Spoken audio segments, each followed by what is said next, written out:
Onunu Comics presents Ikwerre Ninja, The Ghost of the City, Issue 1, Vivid Dreams, Part 1.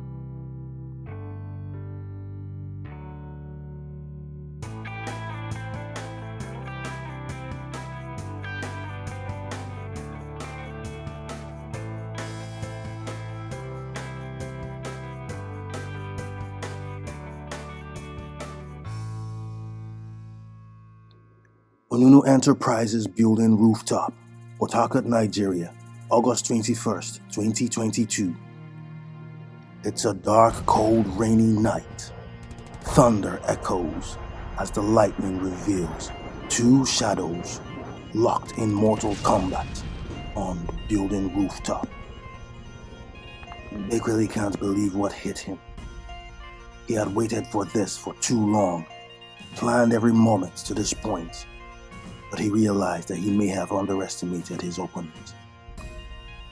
Now he wasn't sure if he could continue. Chocho taunts him and asks him to denounce the Protector Ninja clan. This only infuriates Bekwele and pushes him to drive himself to get up and fight. "You're younger," he said to himself. "You should be faster." And the rain seems to be slowing down. This must be a good sign. Chocho taunts him even further. Bekwele understood that this was emotional warfare, and he knew it was a trap. But the truth is, he had been emotionally broken. He jumped high in the air to make his attack, only to realize that he had made a mistake again.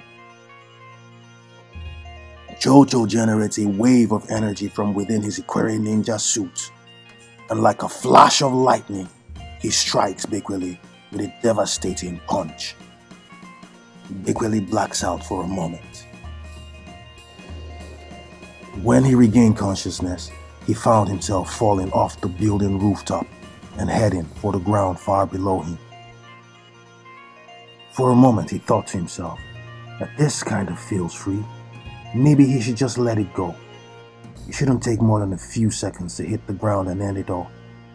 But then again, he thought about all the good people who depended on him and needed him to stay alive. He thought about Master Nunu, about Kentra. He thought about Tammy, the love of his life. Then he realized that he had disconnected from the Protector Ninja grid, and he realized that he had to reconnect before he hit the ground. With the last ounce of hope he had, he screamed out, "Kentra, help me!" A bolt of light engulfed him as he was quickly teleported back to the future, leaving an amazed bunch of spectators. Their response were typical to Africans living in the 21st century. None of them understood what they had just witnessed, so they quickly attributed it to something spiritual or even diabolic. Chocho stands proudly in victory as he looks down at the amazed spectators. Then he utters the words, "Till we meet again, Protector Ninja." We flash back to Bonte Island in Sierra Leone on September the 8th, 1990. A private residential house, home of the Aku family. Bekwele was daydreaming again. The same dream that had always haunted him again and again. Dreams of better days when he had everything. A home, a family that loved him, until he lost it all.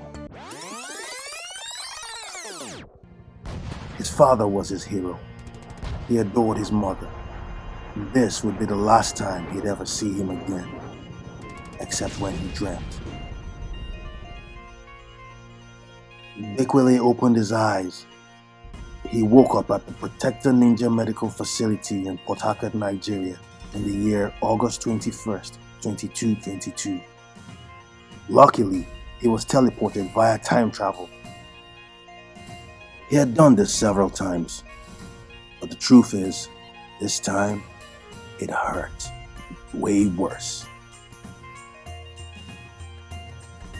Bekwele was grateful to be alive, but he needed to know how he was rescued. You see, Ikwerre was a technical genius that played support from headquarters to all active Ikwerre ninjas while they went on field operations. He had developed a program called the Preemptive NEPA Safety Protocol. It was developed to counter the issues that they had with power fluctuations with dealing with Nigeria in the 21st century. You see, power fluctuations in Nigeria in the 21st century caused an issue where they would lose contact with Bekwele every now and again. The danger in this was that they couldn't communicate with Bekwele to give him strategy on how to defend himself.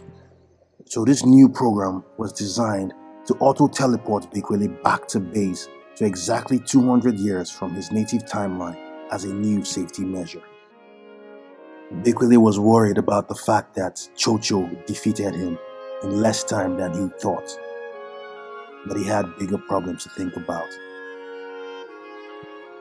The Protector Ninja Council was going to admonish him for violating the order from Master Nunu to not confront Chocho, which he did. They let him understand that Chocho was a far more superior Ikwerre ninja than he was, despite the fact that he was the first Ikwerre ninja. Chocho, who came from the future 200 years after his existence, was way more powerful and was capable of killing him. But his resentment for Chocho was the problem. You see, he had watched Chocho kill his parents before his very eyes. He sought revenge, but he wasn't ready. Meanwhile, back in 2022, Inspector Ade of the Nigerian Police Force is trying to figure out the mystery of the ghost of Port Harcourt. You see, he was recently transferred to Port Harcourt from Lagos State. He had been in the force for 25 years, but this was the first time he had seen anything as mysterious as this. The truth of the matter is, he had absolutely no idea how deep what he was chasing was. So let's head back to the future, to the year 2222, where Bekwele and Master Nunu are having a sparring session. Master Nunu admonishes Bekwele for disobeying a direct order. Bekwele apologizes, but Master Nunu still needs to show Bekwele how unprepared he was to combat Chocho. You see, every member of the Council of Balance strived to achieve one thing, and that was balance. This meant balance over your emotions, over your actions, and over your responses to everything. As a member of the Council of Balance, with an enhanced DNA which contained the harmony gene, all you needed to do was strive for balance. The more you perfected the art of balance, the stronger you became, the more superhuman you became. Bekwele was clouded with too much emotional baggage from the death of his parents, and Master Nunu had been trying to teach him the art of balance. Let's go back to 2022. Onunu Enterprises was a front. It was actually the headquarters of the Protector Ninja clan in every part of the world. Most of the staff members of Onunu Enterprises were actually Protector Ninjas, but there were a few who were not. And the trick of the trade was to keep those few in the dark, not letting them know what really went on underneath. But Bekwele broke the rules. He had exposed himself and the secret of the Protector Ninjas to Tammy. You see, Tammy was a civilian staff member of Onunu Enterprises who got entangled in a relationship with Bekwele along the line. And to cut the long story short, Bekwele told her a bit more than she needed to know. Fortunately for him, he was able to get Ikwerre in on it as well. And Ikwerre and Tammy developed a friendship as well. So Ikwerre reached out to Tammy to tell her about Bekwele's current status.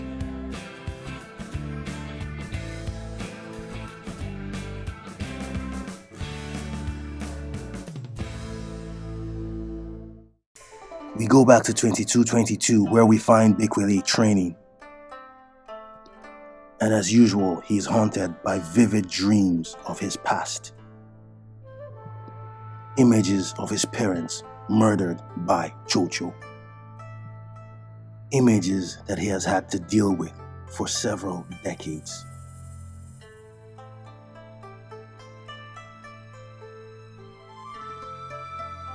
Ikwerre walks in to inform him about his recovery and status. He also informs him that Tammy had been worried sick about him.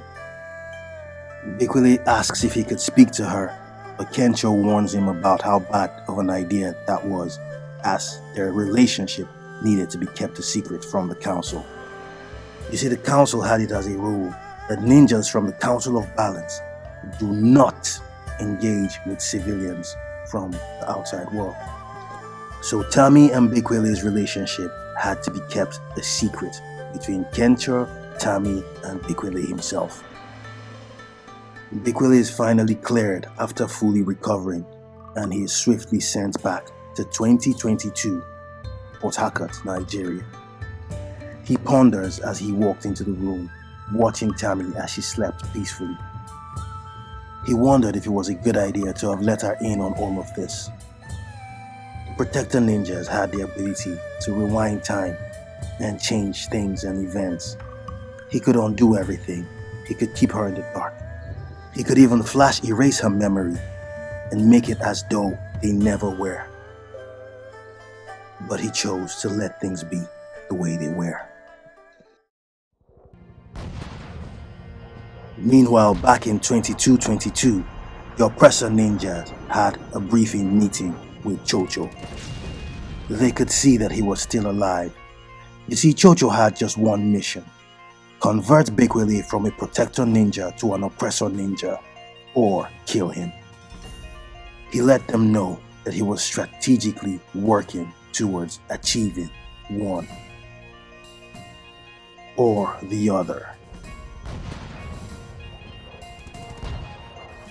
Thanks for watching, guys, and do make sure you watch out for the next issue, Vivid Dreams Part 2, where Bekwele had returned to the year 2022.